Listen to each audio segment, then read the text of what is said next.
up.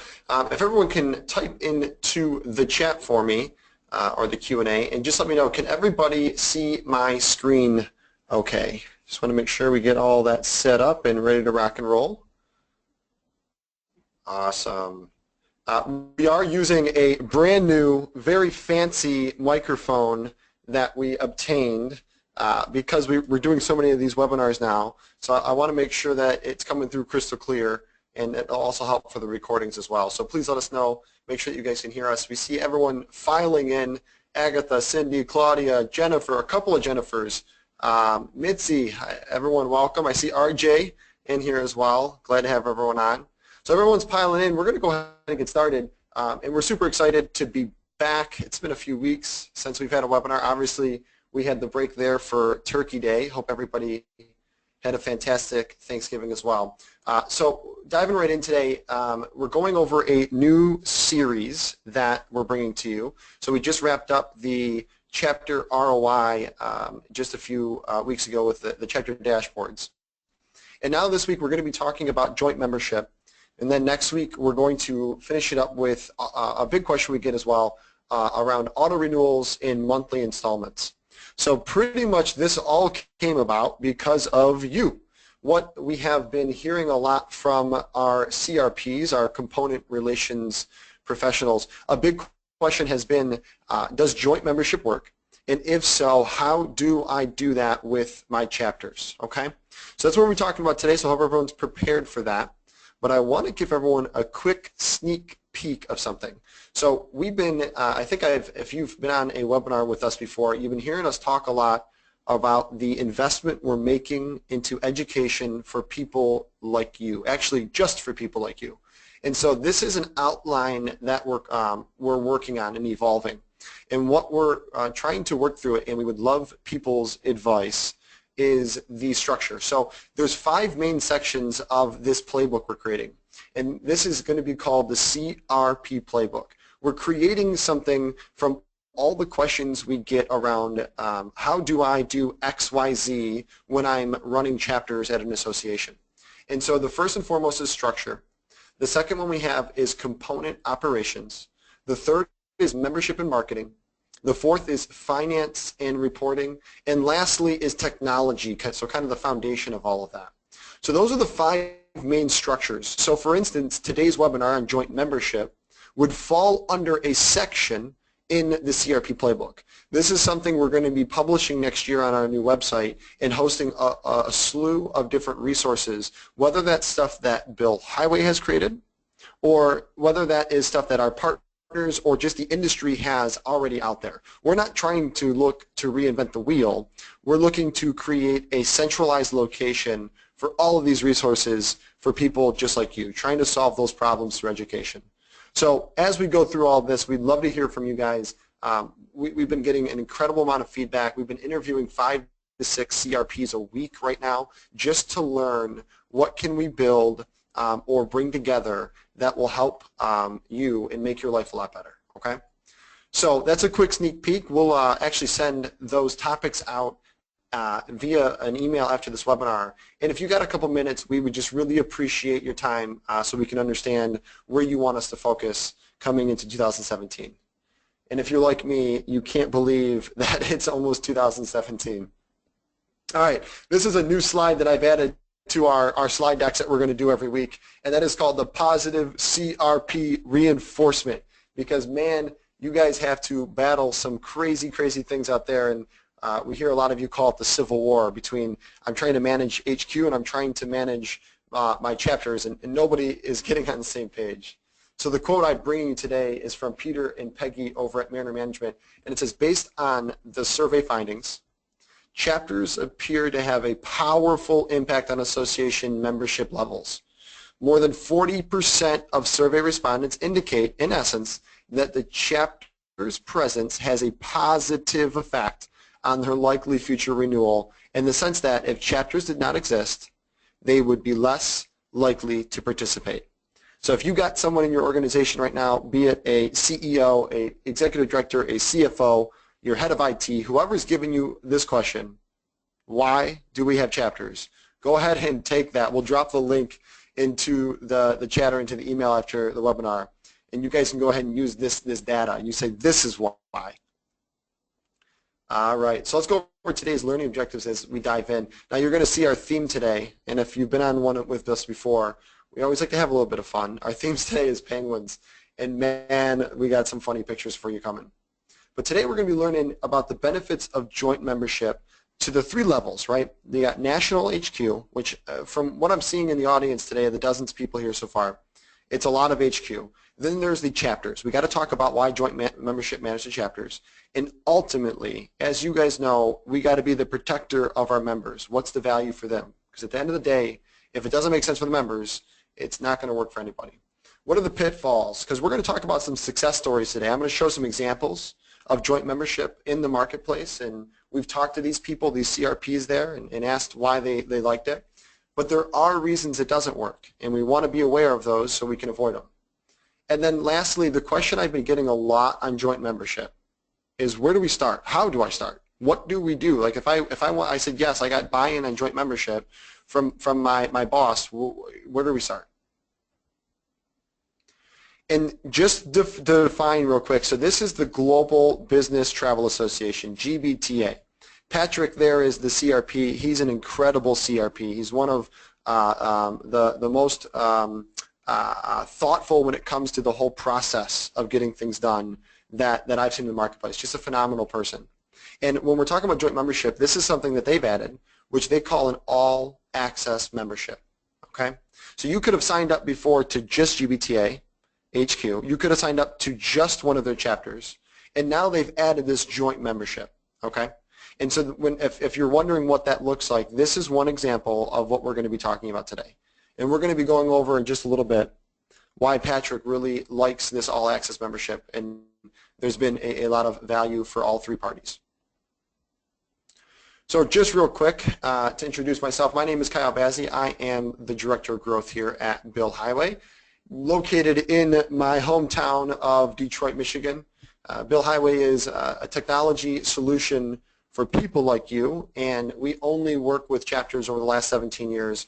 So that's how we've gathered all this insight, research, and data that now we're helping to communicate out into the world.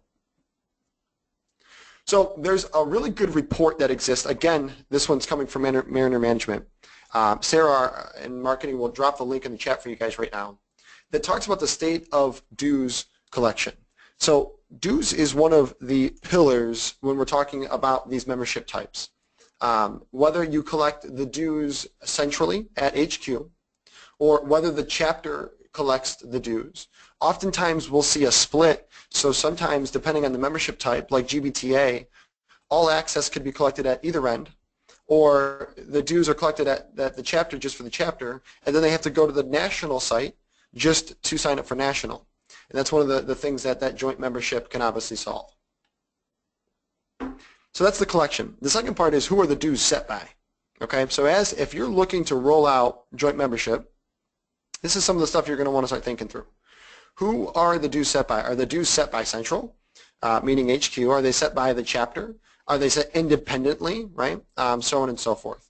And then the actual chapter dues amount is obviously that third pillar in the due structure. Okay, they have some data here that I think is important for us to all review. What we're actually trying to do with Mariner Management and working with them is they have an awesome project going on to look at real hard data on chapter ROI. So the next step of this we're going to be working on in 2017 for you guys is, can we quantify the different structures that are more indicative of success than others? So that's our next step in this. But already you guys can take a read on that and see what others are doing. So let me ask everyone here real quick if you can go into that Q&A so I can tailor today's presentation a little better. What membership dues model do you currently use? Is it unified? So everybody pays the same membership type or membership amount between chapter and national. Now that doesn't mean you don't have different membership types. What I mean is everyone paying has the same choices no matter where they're at? Or is it centrally required? Do you have to, you sign up absolutely for national and then you have the choice to sign up for chapter? Is it non-contingent? meaning you can do either or is the chapter required? So we see a lot of cases where you have to sign up for a chapter, but not necessarily for national. And then is there something else, number 5, that we're not thinking about? So if you can go ahead and type into that chat for us, we'd love to hear from you. So we're having a couple people. We have both national, which includes chapter, or we would just offer the chapter. Non-contingent. Jennifer, you said 2, so essentially required. Okay, great. Yeah, keep coming in. I'd love to hear from everybody. And then lastly, here's something that's really important, and we're going to dive right into the meat of this, is help me help you. So what I have been asked to do, some of the feedback I've been getting, is on a topic, let me ask you an open-ended question, and take a second to think about this, okay? We have learned that there's so many different structures and nuances that exist at different associations with chapters.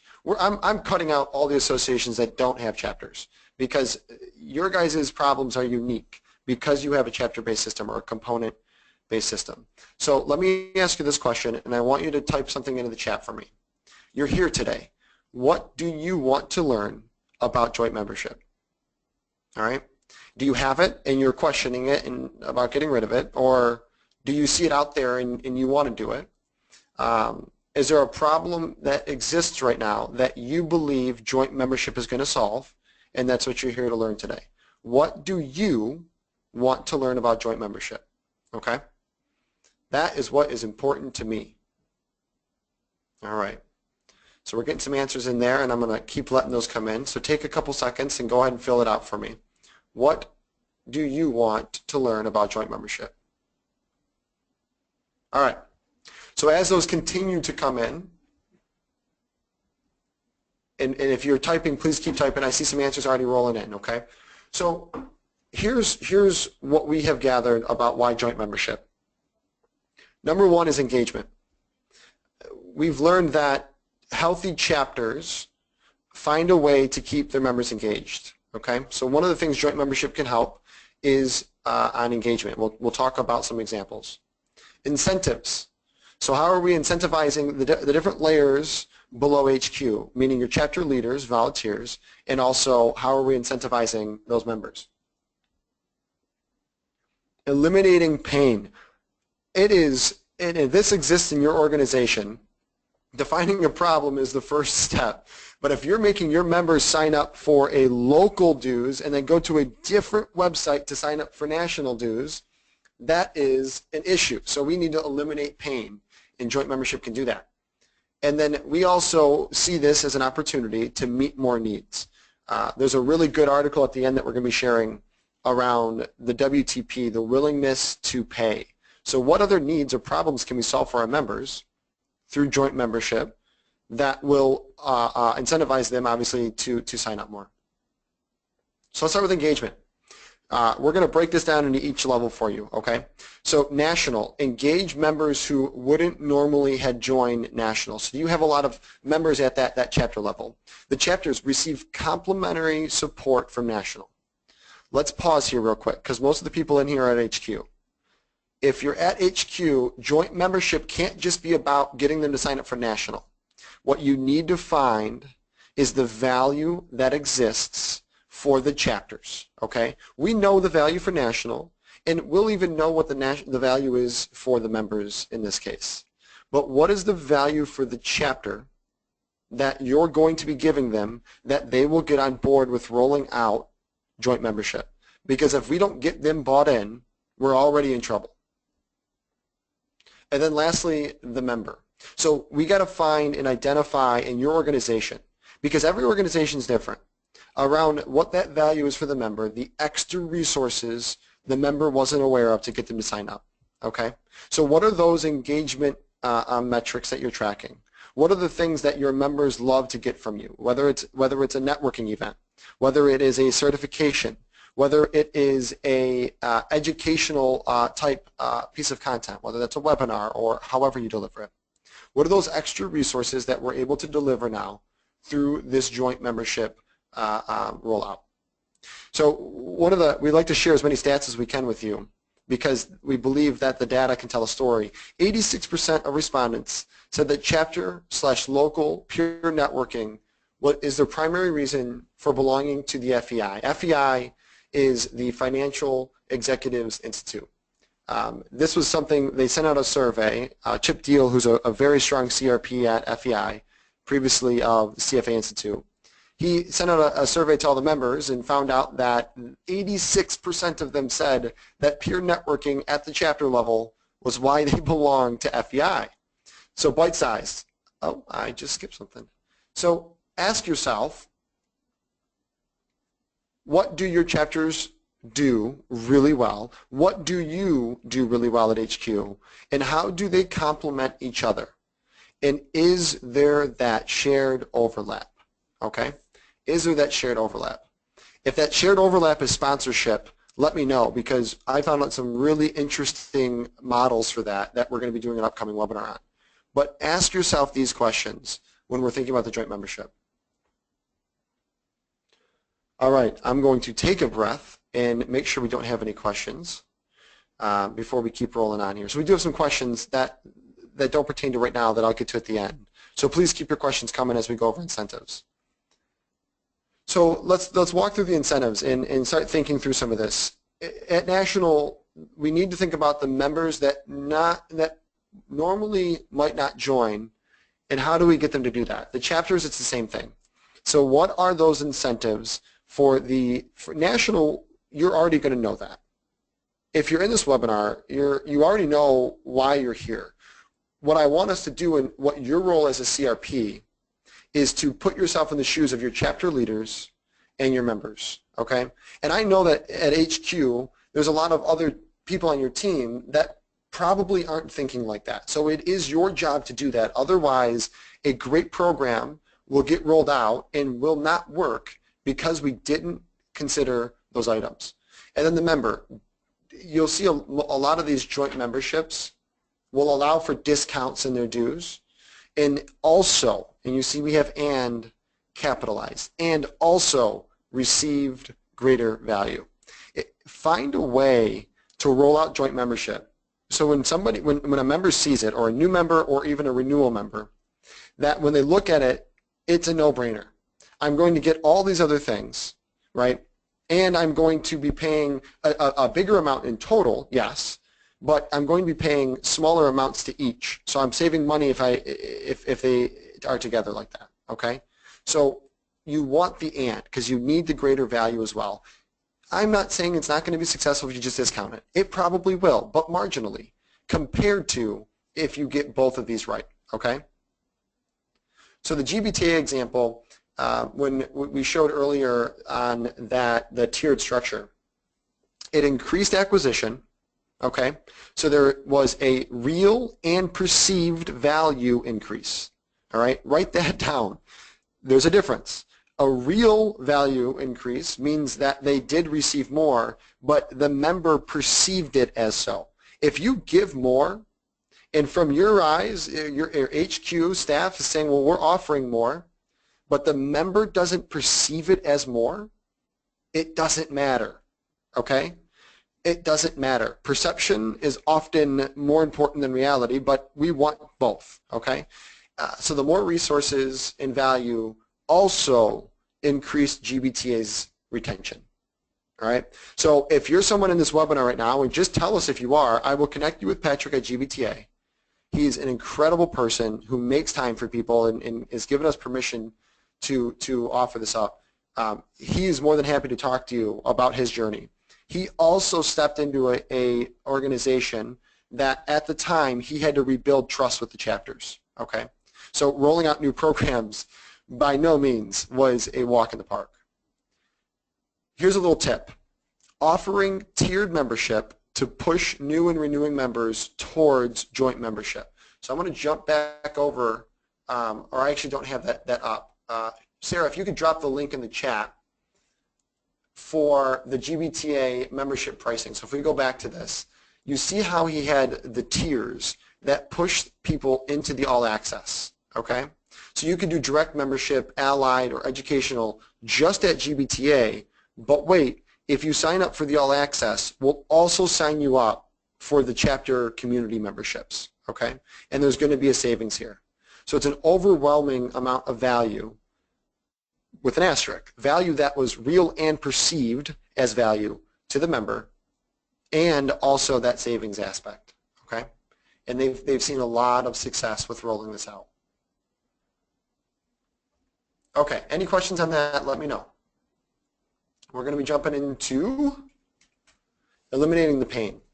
So this is the other part, is if it's hard for members and or chapter leaders to work with National in the membership way, so whether that's sharing dues, whether that's how we set up the membership types or the affiliation agreements, whatever that looks like, what we see in the marketplace is joint membership is a really good first step to bridging that gap, to getting us working a little bit better with our components, okay?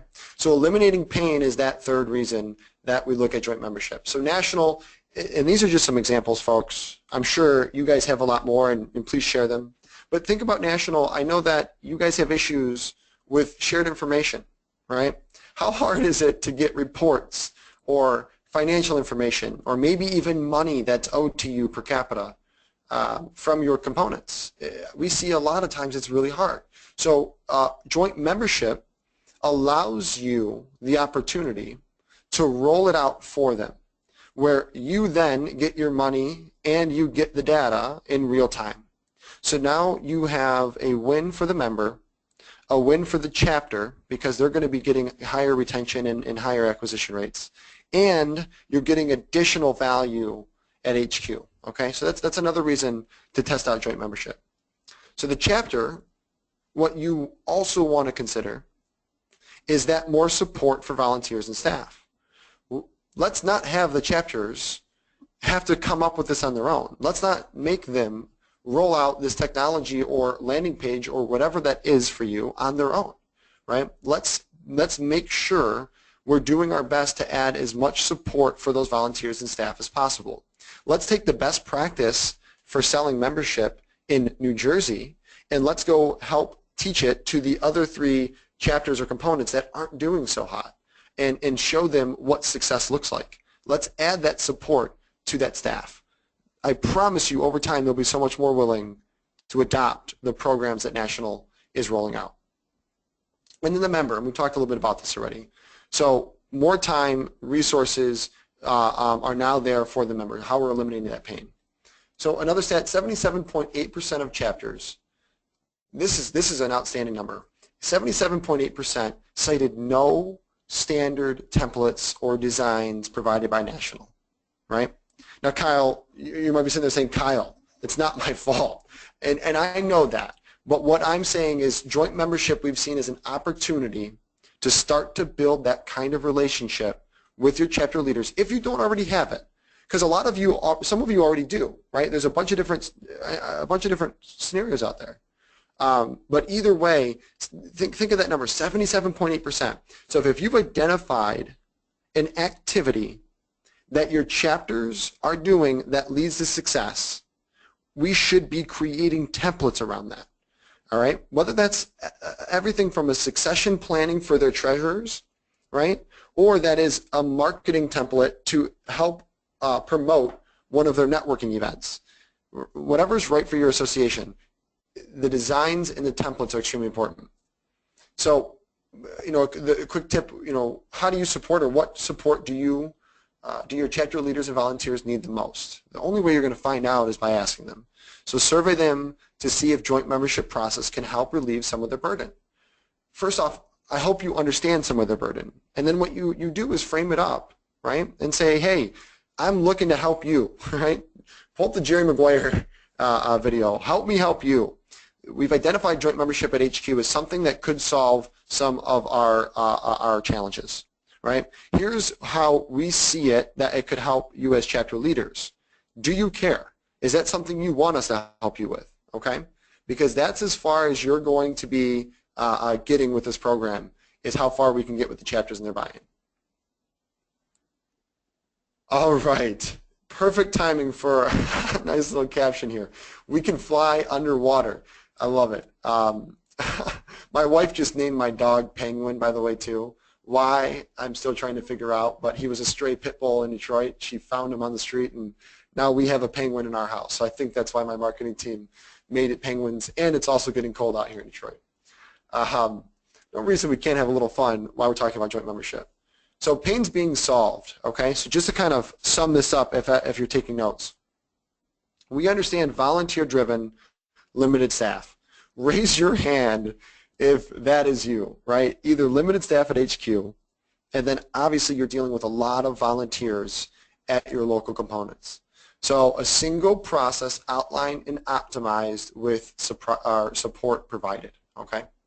And I'm getting some hands raised, Cindy and Claudia, so please chime into that chat if you got a question or something you want me to slow down on.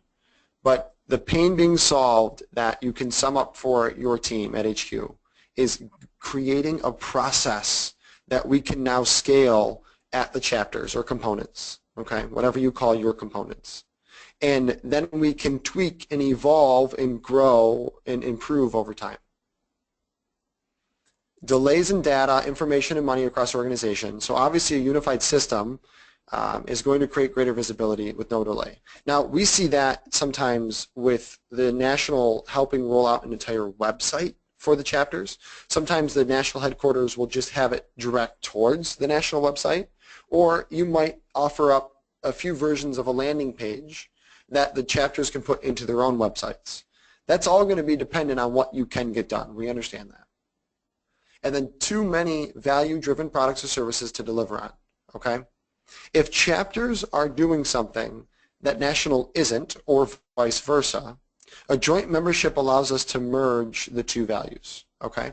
And obviously with national's help, there's greater need on the advocacy side often when it comes to associations. That national is usually much stronger at, but the components exist because there's some kind of state or local advocacy that is appropriate. But the way that national operates is so much stronger that we should take that template and be able to bring it down to those chapters. And then gosh folks, I love this. I love seeing this when it happens because it helps both sides, the chapters and HQ, but getting chapters to submit taxes and 990s on time, all the data in one place. The chapter treasurer is banging their head against the wall, right? I always frame it up as this person has a job, a 9 to 5. They come home. They got to take, you know, the kids to soccer practice or dance class, and then they got to help make dinner and get their homework done. And then the dog just ran through the house with their paws all muddy, and I got to clean that up. It's at 10:30 at night, and now they have time, quote unquote, have time to get to the treasury responsibilities that they're volunteering for at the association. Let's help get all of that done, right? Let's take that burden off of them. And joint membership, how we roll it out, can certainly be one of those avenues. All right, so let's talk about meeting more needs. One of the fundamental challenges of the membership model, right, and if you think about this, is serving a diverse set of member needs. How many of you have that issue? Because we're running into a lot of associations, the demographic of their membership is getting older, right? And they need to find a way to attract the younger generations. That doesn't necessarily mean just millennials. I talked to an association the other day that they said, our average age of membership is over 62 now. We just want to get back to the 40 to 60, okay? So looking at that membership model to serve a diverse set of member needs without ending up with an everything but the kitchen sink kind of membership package. Right? Because if someone's reading your membership and they're saying, well, I like this one and that one. I don't like this one. I don't really need this. So I like 2 out of the 5 or 3 out of the 5 things I'm going to get. Is it worth the whole amount, right? And that's one thing that you got to, you know, kind of stay in tune with. So ask yourself, what are the top 2 reasons members join your association? All right?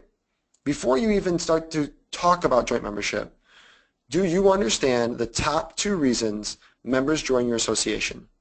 Now, what we find is perhaps everyone has at least 1 or 2 reasons, but there might be different buckets of people that have different reasons, right?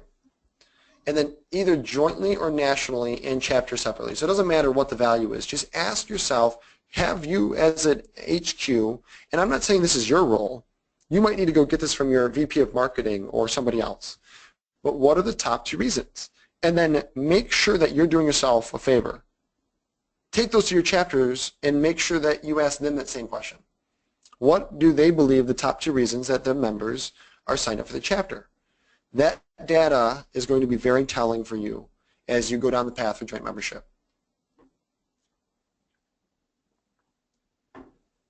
All right, so I promise you that this wasn't all made up in my head. We did a ton of research and talked to a lot of people, and here's one illustrative story that we'll kind of share. So the Mountain Bikers Unite, the local society affiliates with the National Association, okay? So we're going to go through the benefits. The local society in this example can spend time restoring trails and serving the membership. This is a fundamental belief that we have here at Bill Highway.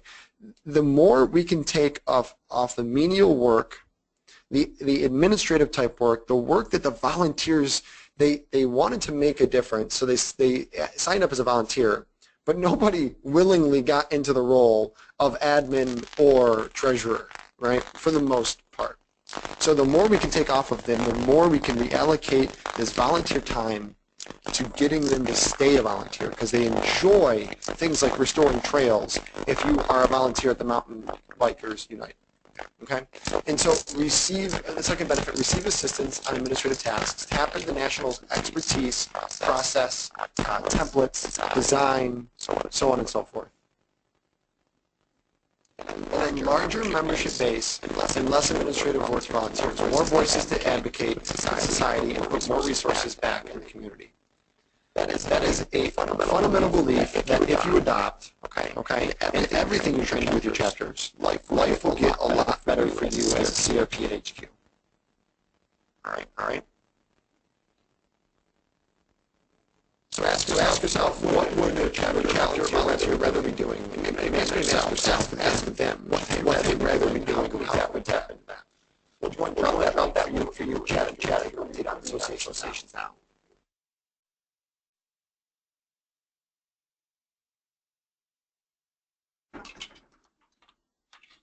All right, so I'm getting a little word that the microphone, my golden microphone, is creating some feedback, so I just unplugged it.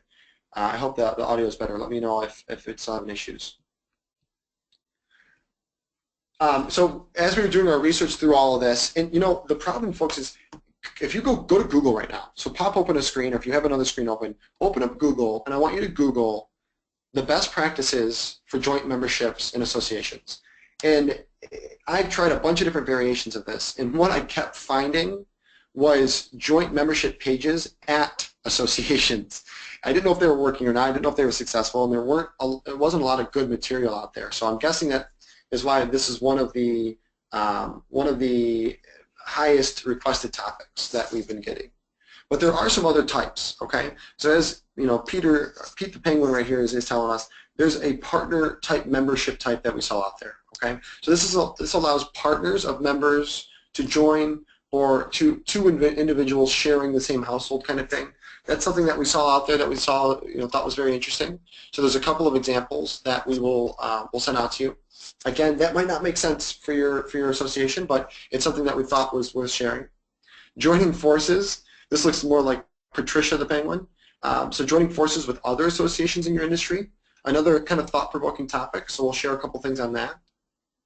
And then association discounts. So discounts not in the joint membership, but offering a discount to another association, or maybe even another service, okay, if you sign up for that joint membership.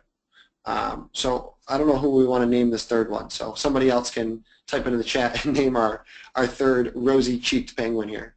But those are a few different avenues or directions that we wanted to push you in to take a look at. Now, you might say, that's not going to work for me. That's fine. But some people might say, wow, I never thought of that. So when we send out the webinar and the slides, those links will also be in there for you guys to take a look at, okay? So some of us, as we were doing research, this is it's something that we wanted to share. All right, let's talk about the pitfalls. Gosh, I'm sorry. These pictures, I was laughing as I was preparing for the webinar today, and they're still getting me. Here's the biggest pitfall that you're going to fall into. The biggest pitfall you're going to fall into is, on paper, a joint membership is going to make a whole heck of a lot of sense. But if you didn't put this out into the real world and ask your members, ask your chapter leaders, and ask your HQ key stakeholders what their thoughts are and feelings and reasons for joint membership, then you can't just go copy someone else's structure. Okay, so don't do that. That is the biggest pitfall we'd see. Besides maybe not rolling this out. And how many times have you guys heard me say this? Start small. Don't get something and roll it out to everybody at the same time at the chapters. Find your early adopters. You've heard me preach this, the early adopter momentum tipping point kind of concept from the Malcolm Gladwell book, which is called Tipping Point. But start small and get that working group. Get everyone's feedback, that's fine, but then pilot this thing with people that understand that with something new, there comes challenges and tweaks that you need to work through, okay? But at the very end, we need to understand the member value. So does the member perceive value at one of the two levels, okay? Figure that out. That is so important. I'm sure you're all looking at this next one saying, like, yeah, no duh, Kyle. Chapters resist national oversight. But what we have seen time and time again, when you improve the quality of work and the life of these chapter volunteers, they are more willing to relinquish some of the control that perhaps has existed at that chapter for a long time. Now, not all of them, right? Not everybody got an iPhone the day it came out. A lot of, it didn't go out to 100 million people. It took time, right? But start with your early adopters, solve those problems, and then evolve it from there. And I promise you that's the best way to get momentum with chapter adoption. In some of the pitfalls that we do see, and this is the flip side of the coin here, okay, is you might do these surveys. You might get the feedback from your members, and you might learn that they only want to belong to national, or they only want to belong to local, not both. We have seen that, okay? So I don't want you to go into this with, bright-eyed and bushy-tailed saying that joint membership is the way. I want you to understand what your members and chapter leaders are saying. We got a really great example here from the ACCA that they did. I watched them speak, their executive director or CEO, I can't remember, at MMNC last year, and I learned a lot about this topic in that presentation. So we're going to share that with everybody. Tip, and I think I just said this, but I'm going to keep saying this, build out a working group. I've actually, probably my most proud moment in 2016 is how many associations have emailed, called, text, whatever. They sent me a message saying, I started my working group because you keep saying it on the webinars. So I'm going to keep saying it. If you don't have a working group of chapter leaders, get one. That's how, and build relationships with them with that cadence. We have another webinar that goes over that if you're interested. Tough love. Is it penguins? I can't remember. Is it penguins that mate for life? I think it is. I don't know. Someone type it in school me on that. I think it's penguins. I don't know why I'm thinking dolphins. I don't think it's dolphins. All right. So tough love. This is the point in the webinar where I look at you as a CRP across the table from me and I say, hey, your job is really, really tough. I always try to say nothing's easy, right? We just don't want it to be complex. So the difference between easy and hard, simple and complex. Nothing's easy. So that's that. I know. I wish it was. I wish I had an easy button. I just sent our Patrick at GBTA just sent me over an image of like 700 easy buttons because I told him I wish I had one. We don't. Okay. You just want to try to make life as simple as possible, but it all begins with you. The most successful associations we see out there are the CRPs that they never stop learning the best practices and what they can do, and they're constantly looking to build bridges, not divides, amongst their chapters, okay? No matter what situation they walked into. Now the good news is it's possible, and you can be the reason, all right? And that's some more tough love. If going back to that working group, if you're not talking to your local leaders, you have a serious problem, okay? If you're not talking to your local leaders, you have a serious problem. And have you asked how to make the process easier? So you're talking to them. Ask the question. Be upfront and honest. And frame it in a way of, hey, I'm trying to help, right? But understand my challenge is that I have to work through and navigate up at HQ. I understand why you're upset with HQ in the past. I'm trying to change that. How can I make that easier for you? Because then I got to go figure out how I can get HQ on board. All right? Those frank conversations work. Okay? Maybe not in a group of 30. Okay? But one-on-one, those conversations work, and people will resonate with that. And then I like to keep. I'm the kind of person where if it's written, it's real. You ever heard that? If it's written, it's real. I will write whatever is my biggest problem right now, or the value I'm trying to find, or the biggest opportunity in front of me. I will write it on a sticky note or a piece of paper, and I will tape it to my computer. So I see that every day. Every time I take a break, I see that. Every time I come back to my computer, I see that. Every time I get started or end a day, I see that. Okay? So the question I have for you is, do you know where that value is? And let's, at the member level and at the chapter leader level, all right? And then all of this is great, but again, start small, okay? Start small. If you have a project right now that you were planning to roll out to all of your chapters at once, and you said, Kyle, I already got their feedback. I got HQ's feedback. I got everyone's buy-in. I got the members' feedback. That's awesome. What have you ever done that's gone exactly 100% to plan? What? If you have something, tell me. What have you done that's gone exactly to plan? It doesn't work that way. So start small. And then use those early adopters to work out the kinks, then to roll out to everybody else. So this is definitely my favorite image here. But our tips, lessons and learn is experience membership firsthand. And I think you guys all do a really good job of that. You know who your members are. You know you should be your members. And then determine the willingness to pay. All right. I think an article is coming up where we'll share one with you. Determine the willingness to pay. WTP. You might be saying, Kyle, what is that? That is finding out through surveys and questions what someone is willing to pay for some value that you're creating in this world for them. And then pilot and test. Okay. And obviously, today we covered some, but there are more pitfalls out there. So go talk to Patrick at GBTA, because although it's working for him, he's going to be frank with you on what went wrong throughout the process, because it wasn't all sunshine and daisies for him. All right, but he found a way to get to success. And yes, you can fly. All right, so before I get and dive into Q&A and start answering some questions, next week we're going to be going over something that we see as very related to this, and that is the question around, should we have auto renewals on memberships, and or should we have or offer up monthly installments?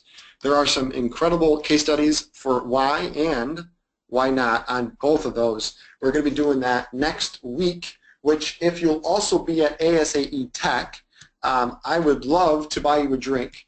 We are going to have an open bar only for CRPs. So if you are not a CRP or a guest of a CRP, I'll give you that. You are not allowed to have get on our tab. But I'm going to be opening up a bar tab at the Gaylord, which Sarah from my marketing team will drop a link to Eventbrite.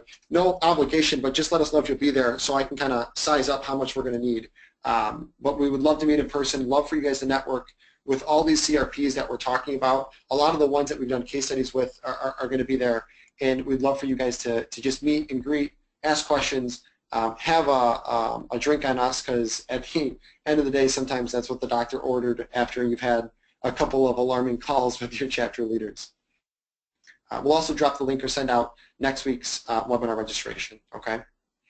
And for everybody that's new, if you want to, go to Bill Highway and you can find our knowledge bank, and that's where we're compiling all of this stuff, okay? So when I pulled up that CRP playbook, we're actually building out Dropbox folders right now we're just doing a ton of research to compile all of that into those Dropbox folders for you. So you might say, Kyle, can you give me everything you have on governance structure? And we'll deliver you what we have in there right now. We're working on our new website to make that just on the site, so you guys will always have access to it. But if there's an issue you have right now, just let us know and we'll share with you all the resources we have. Again, a lot of this stuff's not created by us. It's what we're finding out in the market. But the reason we're doing this is A, because you guys asked us to, but B, is because when you Google this problem, you can't find anything. It's so difficult to do research on it. So we're trying to create a central repository of all of this, okay? And again, this is all driven on feedback from you. So if there's things you'd like to see or there's things you don't like, tell us. That's what we're doing it for. So we want to make sure we're hitting on the note. We got a lot of people asking about, will this presentation be made public so you have access to it? Yes, we put all of our slide decks on SlideShare, and will be public and sent to you after the webinar, okay, as well as the recording. Hopefully, if the audio was too bad, I'll re-record this webinar so that way we have a clean version that you can share in your organization if you want. All right, so let's go ahead and get to some questions here. If that's it for you today, thank you so much for coming. We really appreciate you. As we make this investment into CRPs, we hope that you will give us feedback so we understand better what you guys need. We're having a whole heck of a lot of fun doing it, though, I got to be honest with you. You are a great group of people that are taking on an extraordinary challenge for, to make a difference in the world. So we enjoy being the backup singers, is what we call ourselves, for the CRPs. All right, so let's get to the questions here. And I saw some answers too. So Cindy or Claudia, Mitzi, we appreciate Jennifer. Thanks for chiming in on a lot of the questions. And get to a couple of things here too. I see we answered it, but Claudia, you said most of our chapters use our federal tax ID, so I'm guessing that's HQs, and submit quarterly financials to us. So they don't file a 990 as they are linked to us. Our one chapter is looking into the laws, in Canada, okay. That's also a big topic is Canada and Puerto Rico or anything outside the continental United States. But what about chapters that don't use our tax ID? Do they need to start filing 990s on their own?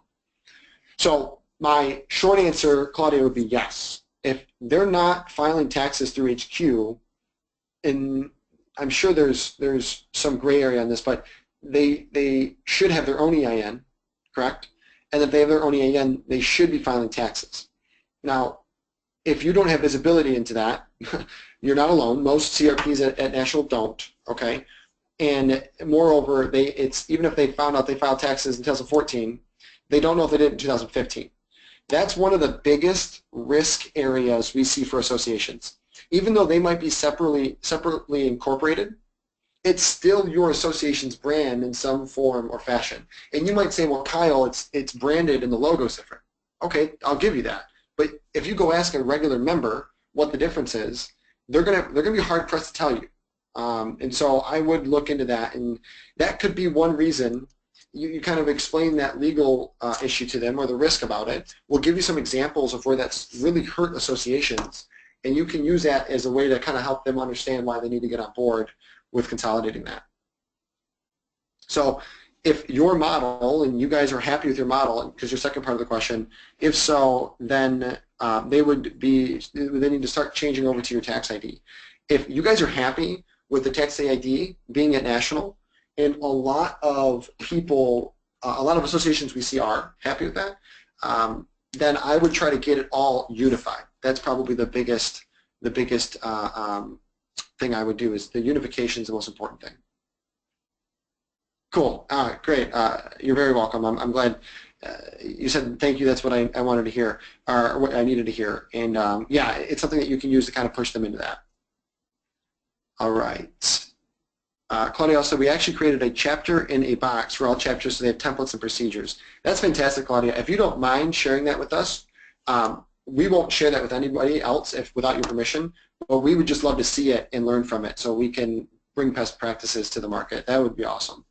That's one of my favorite parts about working with associations, is how willing you all are to help each other out.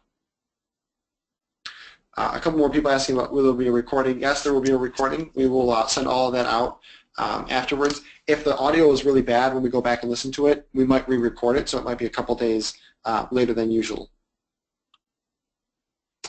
Claudia, you have a ton of people asking if they can, if you can share your toolbox. So there's a few people on here that would love to see that, Claudia. Again, oh, you already put it in here. Great. Will do. I'll send it later today. Awesome. Claudia, we'll have a couple people that we'll ask to share it with, and we'll show you those organizations if you're willing to, or, you know, and obviously there's no sensitive information in there. But yeah, I think that would be a huge, huge help. So everyone that's asking, we will make sure to connect with Claudia offline on that. All right. Well, if there aren't any more questions pertaining to this, there's a couple here that I'll get to offline that don't have to do with joint membership, but we are out of time for today. Hope to see everybody at ASAE Tech in Maryland at the Gaylord next week. If you're there, please come find our booth. If you're also there, sign up to get free drinks on us. We would love to meet in person and just to put a face to the name. Besides that, you can expect to have some of this information to you shortly. So glad you guys could join us today. Looking forward to next week's as well for auto renewals and talking a little bit more about membership. Thanks a lot. We'll see you guys next time.